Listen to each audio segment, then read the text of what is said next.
السلام عليكم ورحمة الله وبركاته. هذه باني سلام يا مر لبادي مر صدحات بوني سلام يا ومد الصومالية والسلام يا هذا السلام كبعدي وسكع عافمات قمنا وحدي بمجران تدكو بوعف في عيهين وحانو رجينا يا ومد الصومالية ميلك السيتشوكتو عافمات قب يا عمري الدير عمري الدير يا عافمات قب ايانو رجينا يا ان ومد الصومالية عذركا الدونكا هليلي ايه ديباتيي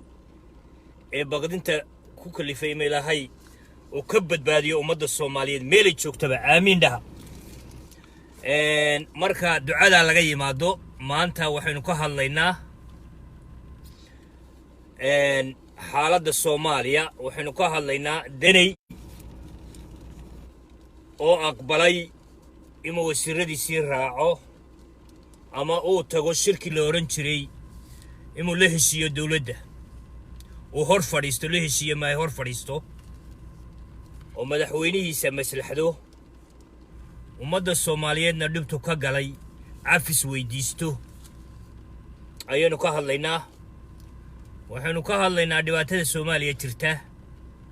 aydan fahansanayn waxaanu ka hadlaynaa diyaaradii Soomaaliya la joojiyay iyo diyaaradii Fly Dubai oo dib loo celiyay marka iska soo gashay iska soo qaaday أمر ديدو سمايساي إما هرجيسة كسو دكتو هذا بو حوي شعب كسومالي لان ما إن بين لو شيغا ما إن مسكحة لغا عيارا ما إن ندن وتمالين كستا ووركي سكوف الشدا وحنو كهالينا تشبلان ومدحوينيه لورنشري أحمد مدوبي وميرالايزان أيوه ميلا يرادا أفمدو ميلا يرادا حقا iyo xaggan oo kismaayo oo ka cararay iyo dhibaatada kaliftay meelaha maaraalaysto iyo dawladda federaalka waxa ku waajibaynu ka hadlaynaa waajibka ka saaran umada Soomaaliyeed haddaba aynu ku horeyno shirki maalmahan socday ee ka socday Puntland shirki umada la isugu yeeray shirki la sugayay in bilo uu yimaado shirki Soomaalidu ay u hanqaltaagisay inay ka soo baxdo wax umada Soomaaliyeed iyo wax Puntland u cuntama ayaynu ka hadlaynaa haddaba danay ayaa nii sheegaya danay shirka sababta ugu yeeray waxay ahayd inuu dawladda Soomaaliyeed loo geeyo in umada dawladda Soomaaliyeed oo hor fadhiisto way intaas ay shirkiisu ahayd isaga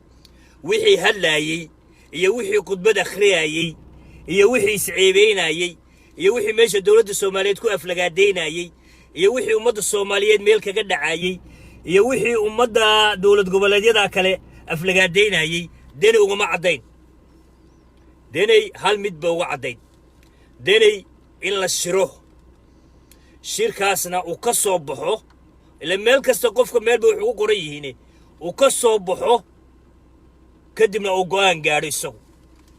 go'aankaasoo ah inuu madaxweynaha umada Soomaaliyeed uu la kulmo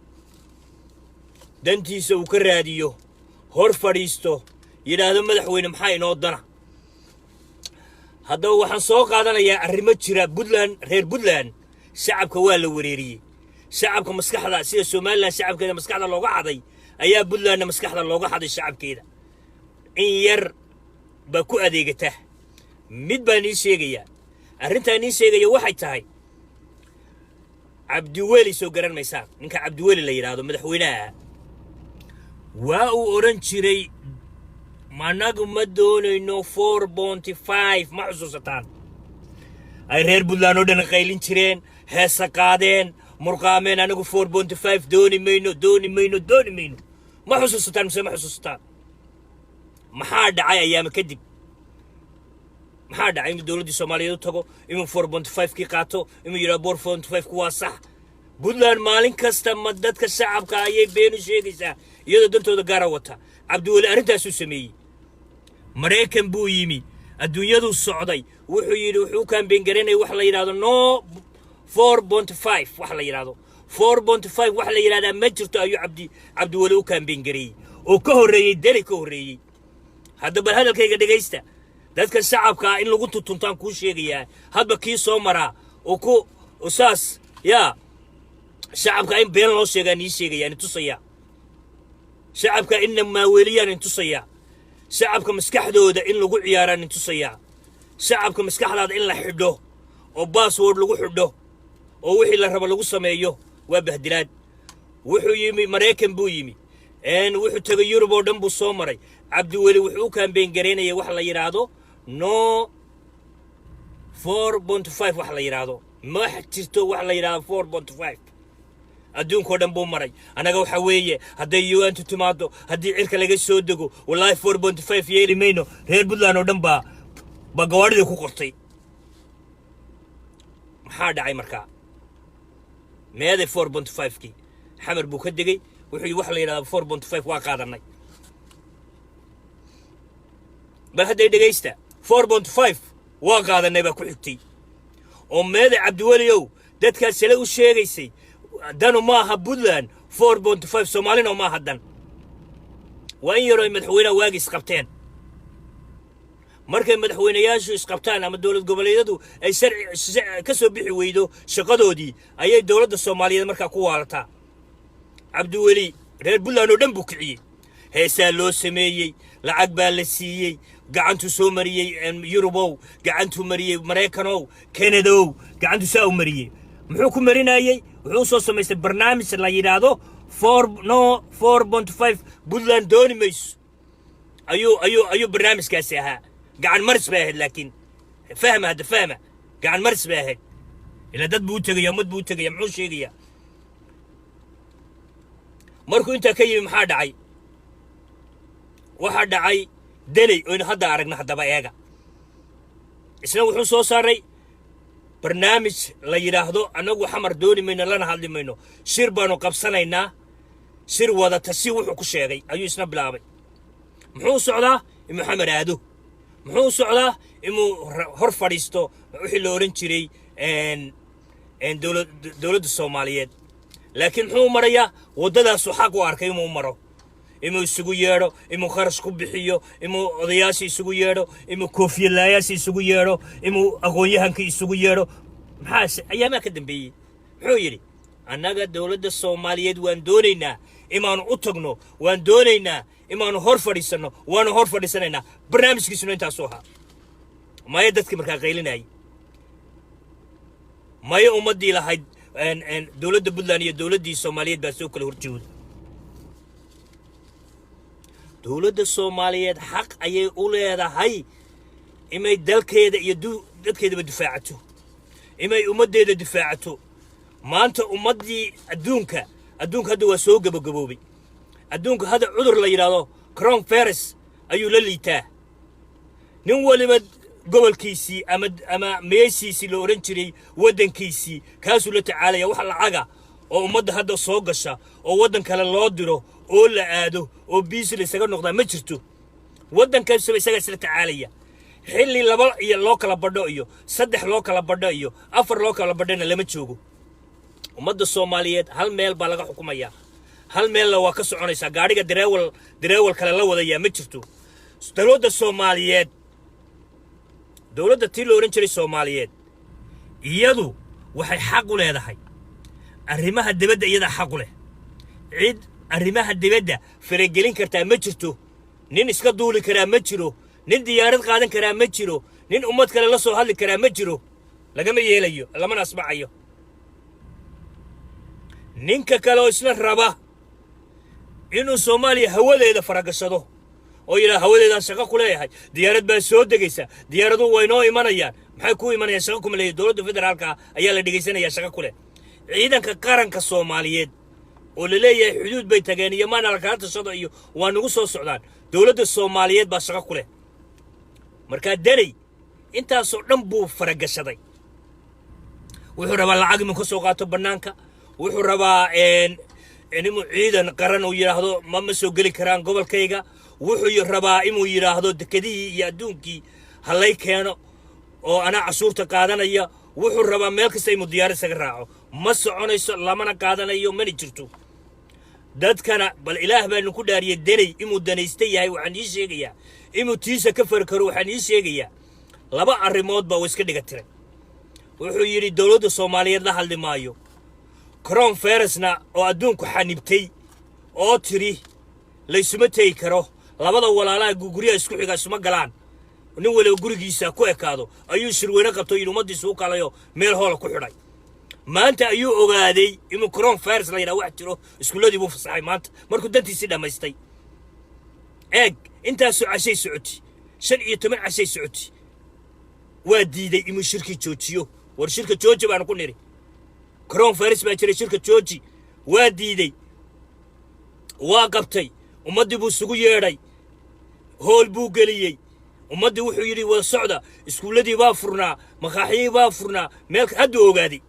hadda markuu dantiisii dhamaystay bal eeg dadka iimaanu ka fakareen baan ii sheegayaa uu dantiisa kaliya ka fakarayo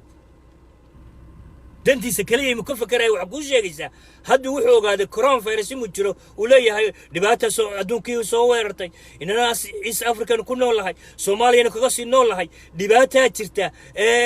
iskuuladu waa fasax shaqaalayaashu yaanay soo iman wasiirada hadda ogaaday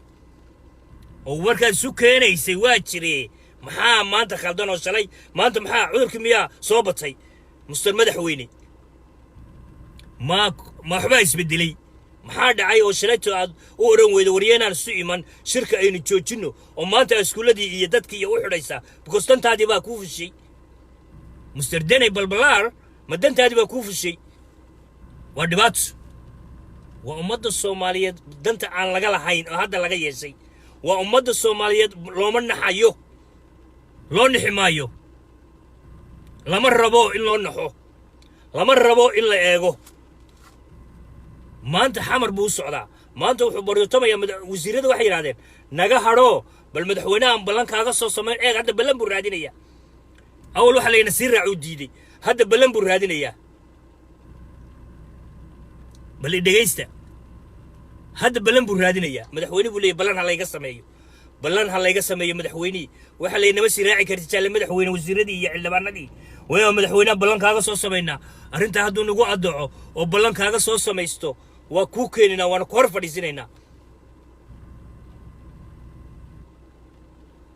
bal hadeega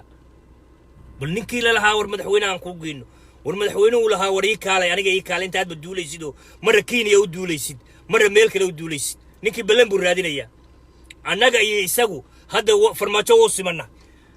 anna ballanta raadinayo isna raadinaya inaan madaxweynaha la wada fadhiisano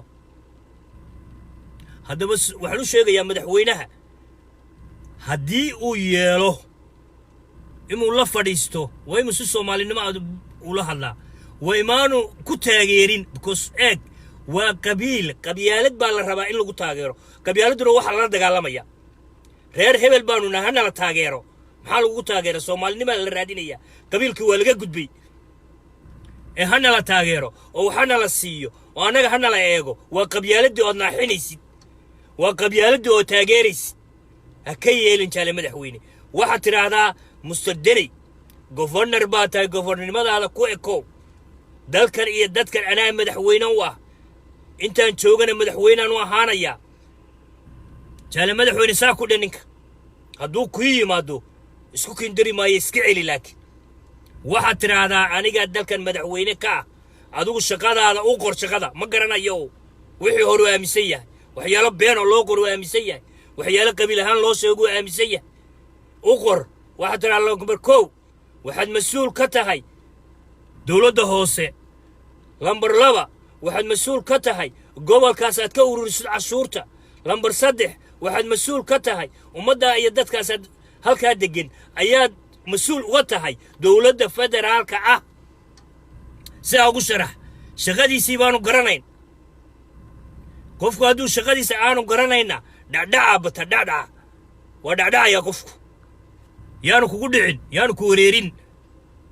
وحيسا قالك وصار شغدي سا كفكو سا مدك لو حنكروا جال مدحوين فرماتشو حلقة ربع إما تسميسيد إما دولة قبلية مدحوينها يسكو شيغيان انت كنت كل جود ترين نقبو سي واحد ترى هذا شقادي يودا وإما سيسا أو ترى هذا شقاد هذا وعين كاس مدحوينه متي دغو دارو إما مدحوينه عين إما أدوك مدحوينه تهي إنه شقادي سويهاي وحي هوسي ودن كدحيا شقوين كودا أودر نينكاس تسيو شقادي سو قبسدو أدوكنا شقوين كودا كو قبسن شقادا ساد ليدهاي دي halka ka kaalay de shaqooyinkooda si ninkasta hadii kale wallahi wala isku dhacaya dhibaatadaas dhacaysa axmed madow hadda banaanka wareegaya waa yaabayahay waa ka hadda ninkii dareeha waa yaabayahay muuse maanta diyaarad baa laga celiyo waa yaabayahay because madaxweyne isu qabaan anigu waxaan moodi jiray shacabka kaliya inay waalaan laakiin iyaga iswaalayba waxay been moodeen run bay u maleeyeen nimankani madaxweyne isku haystaan dalkana inay iyagu xukumaan ninba meesha joogo ayaa la isu haystaa hadday dhageysta warkayga hala maqlo warkayga hala baahiyo kii hore aan halka ka sheegay ayaantii hore aan sheegay sidii saxda ahayd inuu ninkaasi madaxweynaha u socdo ayaan sheegay waana socotay intii un baa socotay maanta waxaan sheegayaa in shaqadiisa loo soo sheegi doono ballantu xoogaa qaadan doonto waqti ku qaadan doonto ayaan sheegayaa qolada la yiraahdo Somaliland saaxiibaday muuse odaga uu yahay isna dani wuxuu yahay buu yahay waxa weeyaan dadka iyo ummadda in been loo sheega ma fiicna jaale muuse haddii aad madaxweyne tahay bal inta la weydiiyo muuse maxay ku dhacday imaad tiraahdi diyaaraduhu waa furan yihiin diyaaradii maantana la celiyay meeday madaxweynenimadaadii meeday awooddaadii meeday dalkaad haysatay meeday dalkaad mas'uulka ka ahayd adduunka ma jirto meel la yiraahdo diyaaradaha oo timaado bal ilaahay baa ku dhaariyay dawlad nacaybku meelaha dawlad goboleedyada ka gaadhay waxa kamid ah adduunyadu waxay xanibtay oo dhan ay dawladda Soomaaliyeedna ku darto xanibtay ayay rabaan inay u fasaxaan maxaa kamid ah in muqaadku soo galo maxaa kamid ah in ay dadku ay meelaha aan la xidhxidhin maxaa kamid ah in diyaaraduhu yimaadaan diyaarada adduunka waxyaalo ugu horeeyay ee la kasalay maxaa la diidan yahay inta waa ogyiin waxa la diidan yahay dawladda Soomaaliyeed in xooga la inqilaaba la rabaa laakiin awoodeedii bay maanta muujisay diyaaradii flight Dubai maanta ta ku dhacday tigidhna waa la siiyay taas u daranba tigidh baa xitaa la siiyay maanta waxa leedahay waraala ahaada hawa iska soo gashay la xidhay dib baa loo celiyay iyadii baasinjarkeedii tigidh baa la siiyay mar dambe kama soo degi kartay 15 casho ayaa dawladdu qabatay 15 ka casho meel kasta oo Soomaaliya kamid ah baa la yiri waa xidhan tahay warbal hadda eega meel muuse la maanta ma hadlay ma arday muuse ma hadlay maanta kii hadli jiray mee oo loorin jiray wasiirka warfaafinta ina koore أول بلا سعود قف قال له جواب جري نندل بهتا ما نكلا وما جواب جري أول بي ميا أركتين دتك وح لو شيء قال لهين دتك وح لو سيحين جري لو أمسين جري لو كعين جري با صوحر متي وصوع ضمتي أنا أقول ما أنت موسو ولا تلي موسو سي عادن عيبوبين فرماجو كور دقبان كوري وواحد ترى هذا ديارده واحدين هندي بيانس كسي شيك كدمنا هواده كوغليسا ورنكي موسى ديارده والله واحد يبال لي وربل هدي ديس ديارده موسى واحد يبال ورانيا waxaan ku yiri waxa tiraada iskuulada waa fasax dadku waa fasax iskuma iman karaan sidii madaxweynaha u hadal baan yiri haw hadlin qaab aad uga soo horjeedid dawladda waayo wad ceeboobaysaa waayo dawladda hadday tiraado waa xidhay hawadii de waa xidhmaysaa adduunku muxuu dhegaystaa adduunku de wuxuu dhegaystaa dawlad Soomaaliyeed bay dhegaysanayaan maanta USA hadduu intuu soo istaago Trump yiraahdo adduunku waa xidhay Mareykan diyaaradii soo galayay oo governorka New York jooga uu yiraahdo waa frontaay ديا دقيسنا يكا ترامب بلا دقيسنا ياي مركا هذا فرماج على دقيسنا ياي أنا إما دقيسنا يا موسو واخلد هلكا واخلد دتكو يعني نفهمين سيدي دولة ودكان ولي دولة وعربتو أيا لقى سيور دقا والله يرادا أنا أقول الله يمقع الدولة ده Somaliland waxaan xidhay hawadii waxaan fasaxay iskuuladii badajaa bujujuu kadibna farmaajo xidhaya farmaajo markuu xidhana oolba waa idhi baad leedahay soo dhigi idhi anaaba xidhay baad leedahay oo iswariirinaysaa hadda dadku waa ceebaysayaan hadda waxaa habarku habaaraysa oo dubay joogta oo aad waashay waryaadhaya bal dadkaasaan u gallaa oo aad intaad ka soo guuriso qurbaha oo aad tiri waa furan tahay hawadeedu waa furan tahay diyaaraduhu waa imanayaan oo maanta la celiyey oo maanta jooga dubay oo lacagta iyo kharashka ay rabeen inay dadkooda ku soo booqdaan ay maanta halkaa fadhiyaan wallaahi habaarka adaa qaadanaya habaarkaas waa kuu dhacaya muusow been waa la sheegaa laakiin been aan soconayn lama sheego been kugu soo noqonaysa lama sheego waayo adduunka hadda waa isu furmay adduunka hadda waa digital adduunka hadda waa la isku warhayaa habarta baadiya joogta waa ogtahay waxa ka dhacay adduunka waxa ka socda waa ogtahay maaha xilligii inta qol la isku soo xidho been la sheegi jiray maanta imaad tiraahdid diyaaradihii waa furan yihiin kuwii qaadka waa riyihii baa saa u yaacaya ciddaa riyihii baad been u sheegto tirqaadkii baa soo socda riyihii somalilan baa xitaa ku habaaray ilaan qaadkooda meel bay sii dhigan lahaayeene dhowr wiig baatiri waa furan tahay xidhi maayo waa soo socotaa dee waxa qabsaday waad ogta meel laysaga yimaado wallaahi maana jirin adduunkoo dhan saasuu xidhan yahay markaa Mr. Farmaajo arrintaa uga mahad celinaynaa inuu ummadda Soomaaliyeed dawlad Soomaaliyeed oo adduunku dhageysto laga dhigo anigu waxaan aad uga yaabay shirkii Puntland waagi ayaan tidhood halka ka dhacay Deney baan dib ugu noqonayaa saaxiibkay Deney shirku halka ku qabanayay ayaa waxa la yiri Deneyow maxaa dhacay Deney wuxuu yiri waxaan rabaa in aanay doorasho dhicin baleeg xitaa qodobkaas aan aad uga yaabay qodobkan ku soo ceshaday weey waa qodobkan aad uga yaabay anigu waan ma taageersanahay ma oran wuxuu anigu waxaanu ka soo horjeednaa doorashada hal qof iyo hal oda hadda wuxuu ku sii darintaas waa fiican tahay moqti haba ka soo horjeeda hal od iyo hal qof inta ay joogto buu yiri dawladda Farmaajo ka iman doona oo qayb ku leeyahay laakiin inta Farmaajo joogo dawladda Farmaajo joogto bal ilaahay baan kugu dhaariyo aqliga day ma dawladda Farmaajo la dagaalamaysa mise wax dan kuwa war adduunku waa xidhmay war adduunku cudur la yiraahdo coronavirus baa soo galay war adduunku hadda waa isku xidhan yahay hadda Mareykan wallaahi maana shilin bixin karayn dadkeedii baa shaqalaan ku dhacday guryaha la wada fadhiyaa cunto la'aan baa jirta nin waliba dadkiisii buu la tacaalayaa idinkuna waxaad rabtaan waxaad jeeb ku shubataan lacagtii aad u barateen baad rabtaan adduunkii baad rabtaan ma soconayso nin waliba tiisii buu la tacaalsan yahay adduunka nin waliba tiisii baa haysata adduunkani Soomaali maanta uma soo juuqayo Soomaali waxa la rabaa inay iyadu waxay haysato ay is aaminto laakiin halkan laga imanayaa iyo inta noo imanayso iyo waa noo wada heshiisiinayaa iyo waa soconaysaa iyo waxa wala soo dhaafay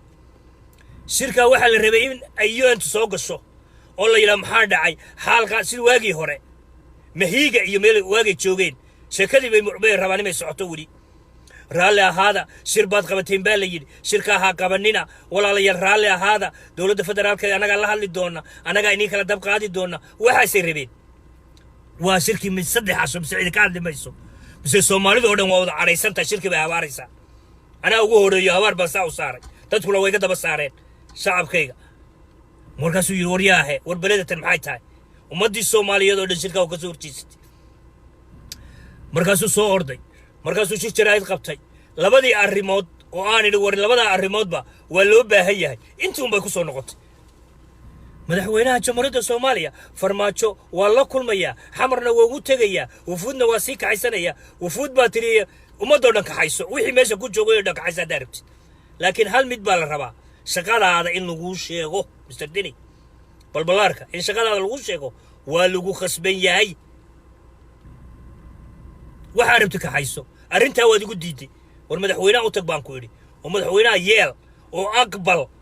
oo waxa tiraahdo war maxaa inaga dhaxeeya taa waad igu diiday war waxaan ku yiri coronavirus baa soo socday ummadda reer Puntland ha haligin oo halayn taana waad igu diiday ee iskuulada iyo meel kastoo la isugu imanayo iyo ummadda si loola tacaali lahaa imaan cudurkaasi faafin shaqadeeda qabo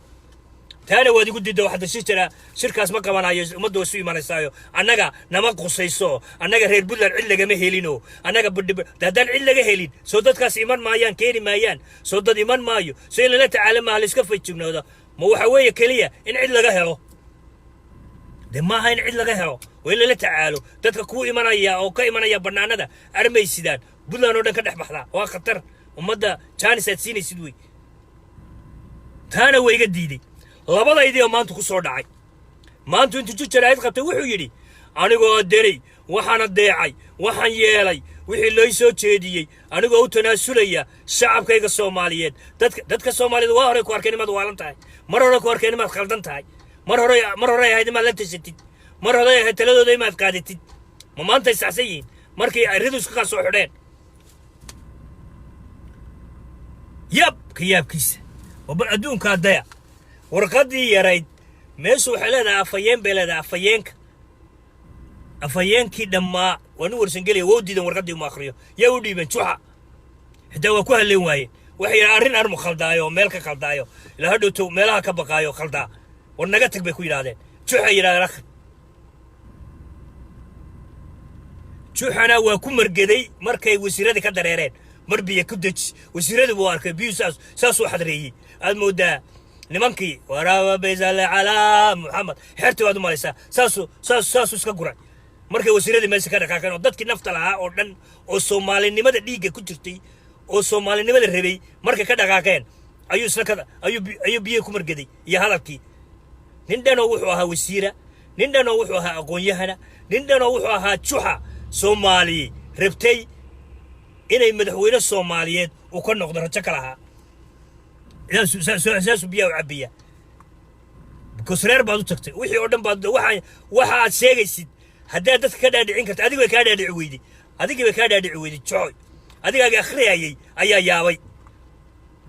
أو يروح أنا مصاحب بس أنا مودي ساسو كلية بلينا إنه كل داري مركو ورك آخري هذا ساسو ليه حساو ليه متقنين وكمر جنيا وكمر جنيا إن هذا الكيسي والمصاحبة مرمبا وروحن من الكصحبة يا وسيرك ugu horeeyay kacay wuxuu aan leel ka saa wasiirka ugu horeeyay rabay inuu diidan warsangeli waa oo yiri iman bamaayo Jamaal Maxamed Xasan alla raganimo badana alla cilmi badana alla reerka yaqaansana alla muxuu yaqaana umadaas wuxuu yiri anigu iman maayo meel Soomaali lagu baabiinayo iman maayo meel ummad Soomaali lagu kala dilayo iman maayo anigoo wasiirka qorsheynta ahna wasiirka arrimaha dibadda iman maayo wiilka shaq iyo soddon waraaqood bay ka qoreen waxyaalaha farmaajo isku haystaan ma waxaad moodeen wax kale wiilka naga eribeelay iyagii Soomaaliland ba because wiilkan wuxuu rabaa ummadii Soomaaliyeed inay soo wiil yaro dhalinyaro waa wiil yaro aqoon-yahana ummadda Soomaaliyeed inuu halka dhigu rabaa hadduu qabiilay u baalkeenayo dhahar buu adduunyo ka dhigi lahaa oo lacagta ugu baalkeen lahaa waxay ku leeyihiin ninkaasi wuxuu ayaamaan wada fadhiisanay war ninka maxaad ku haysataan mar ku ninka anaga almaadeere anaga naqaana wuxuu ku baalkaystay bal loo sheego wuxuu ka hayo Mr. Jamaal Maxamed Xasan wasiirku muxuu ka haystaa waxay yiraahdeen lacag badan buu helaa intaas oo milyan buu helay halkaas wax ka furay halkaas wax ka bixiyay halkaas reerkaas wax siiyay warta waa ummad Soomaaliyeed buu wasiir u yahay Puntland waa lacag ma siin shilin ma siiyo Puntland waxay xaq u leedahay buu siinaya laakiin waxaan xaq u lahayn siin maayo bal eeg ilaahan ku dhaariyay kadib aanu haysanaa boosaasay ku leeyihiin cashuurtii ummadda Soomaaliyeed la rabay laga qaado halkaas ku baxaysa cashuurtii gobolladoo dhan bay qaataan nin waliba gobolladoo dhan baa ku dhacda lacagyo kala banaanka uga soo dhaca hay'atul hu iyo hay'adahaas oo dhan bay gurtaan hay'ad yar oo masaakiin oo carabta ay ka yimaado waxaas gurtaan iyadii Soomaaliland intaas ay ku yihiin dawlad goboleedyo waxa walaynii ogolya gurta qaata haddana waxaanu rabnaa dawladda federaalka ee Soomaaliyeed 50% waxay soo hesho in Puntland la siiyo war bal ilaahay baan ku dhaariyo ma aqli baa waxaas ma wax dadku u cuntabi karaaba ma wax dadku qaadan karaanba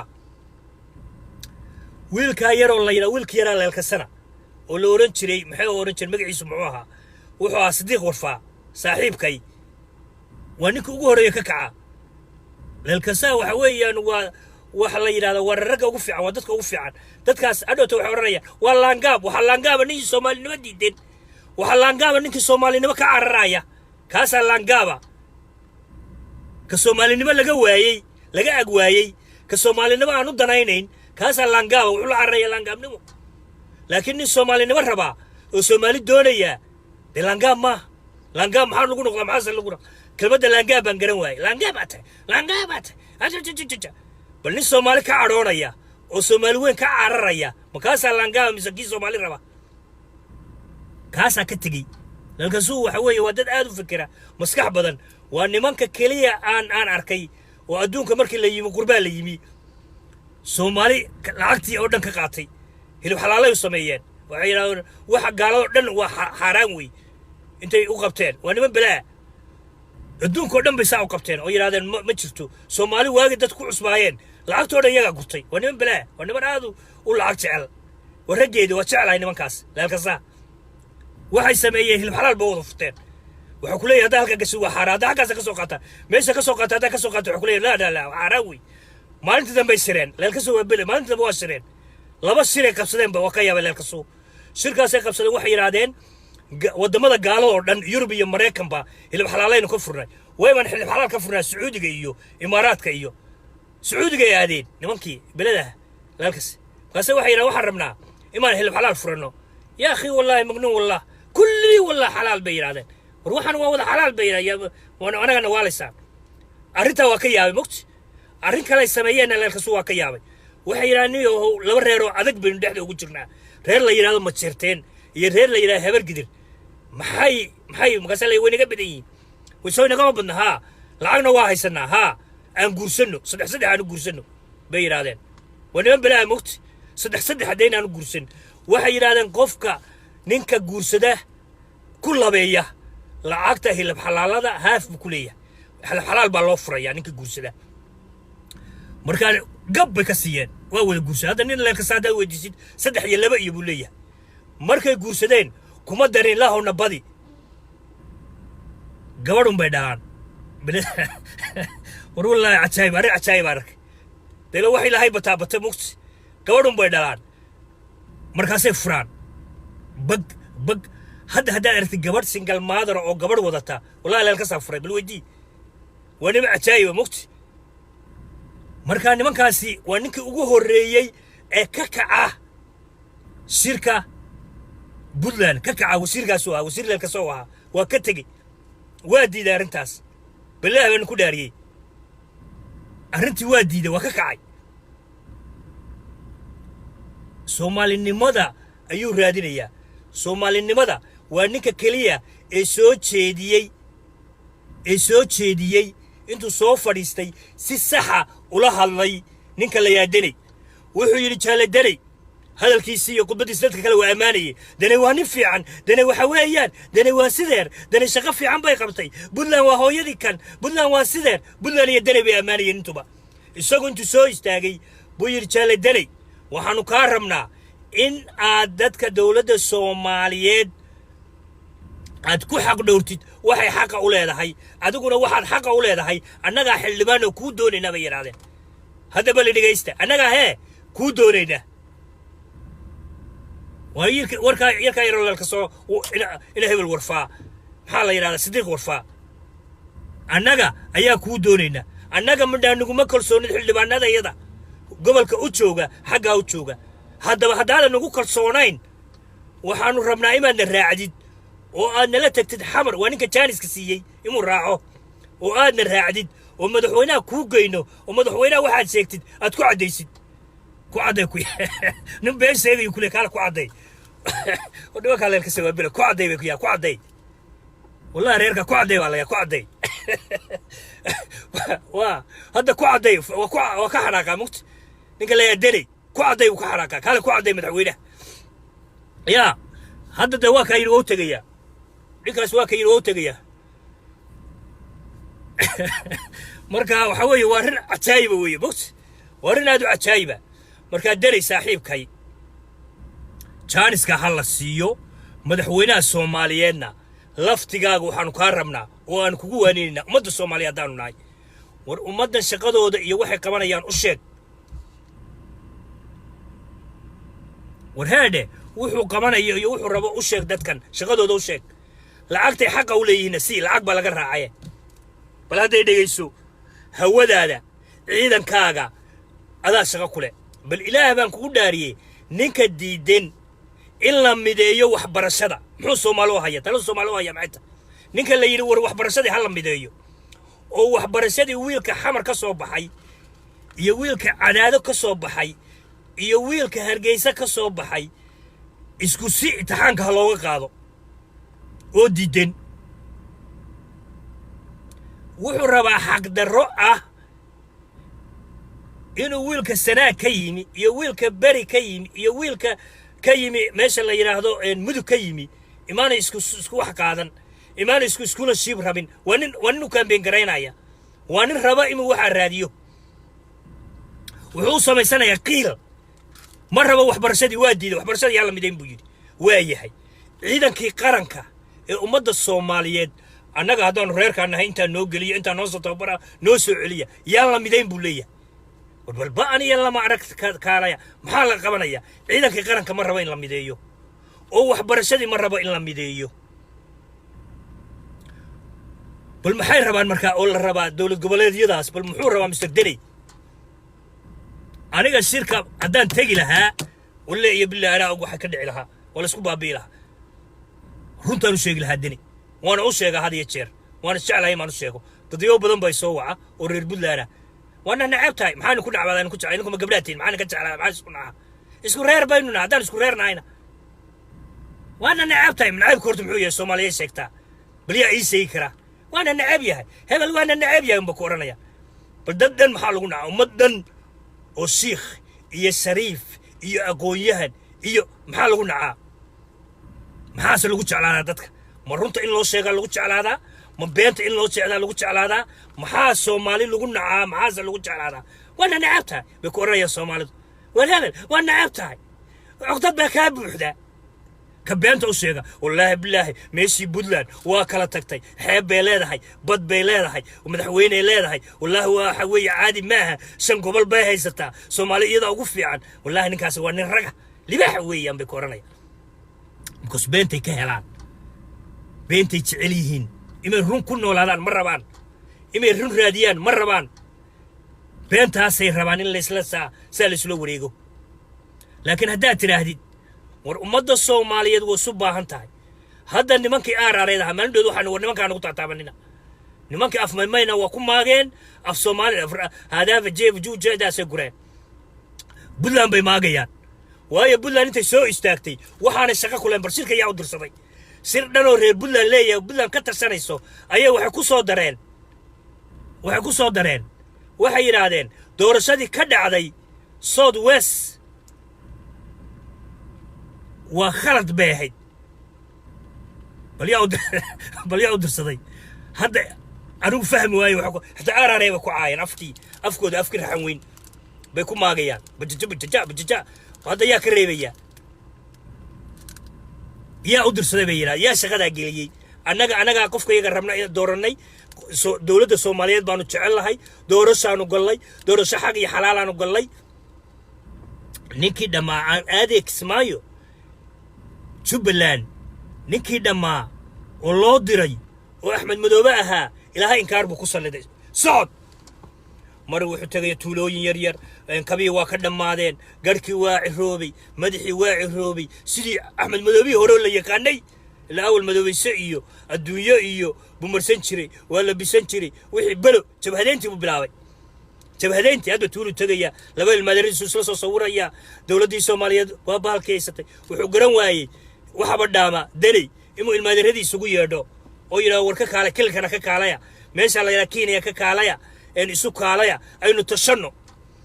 markay tasadaan oo yiraahdo xabar banaadayaayo madaxweynihii balbanaadaya madaxweynihii baa iso sida Deni oo yiri kaalay shirki aad qabateen waad ku mahadsantiin laakiin kaalay intaas uu garan waayay war waxa siyaasad baa lagu socdaa adduunkana siyaasad baa lagu bahalki galiyaa laakiin haddaad tiraahdid wiska soconaya waxa rabaa sameynaya waa ninka Muuse Biixi oo kale Muuse Biixi sidoo beenu sheegayay buu yiri diyaaradu waa furayin diyaarada qaadku waa furayin diyaaradaha dadku waa furayin diyaaradu hebel waa furantay maanta wixii la xidhay war Muuse maxaa dhacay isuga buu yiri ana aqaane taan ku dhigo hadaan la yaabin adduunkan ka iska teenaya ما تلفون ما هيستا أدوني ما تلفون أدون بو هيستا يوعي كرا حقي وعيا ميلو وعا مجرتو ميل أنا مجرتو أدونكو وحريح تلفون هذا لسكا ما قبطاتا عذر أدونكو إما نول وتيسي لا تعالي يموغا dadka hadda telefoonka u dirayo jawaabteeda isugu doonaa yaa dadka la yiraahdo baalkii baa shalay hadlaayay ninkii la oran jiray baalkii maxaa la oran jiray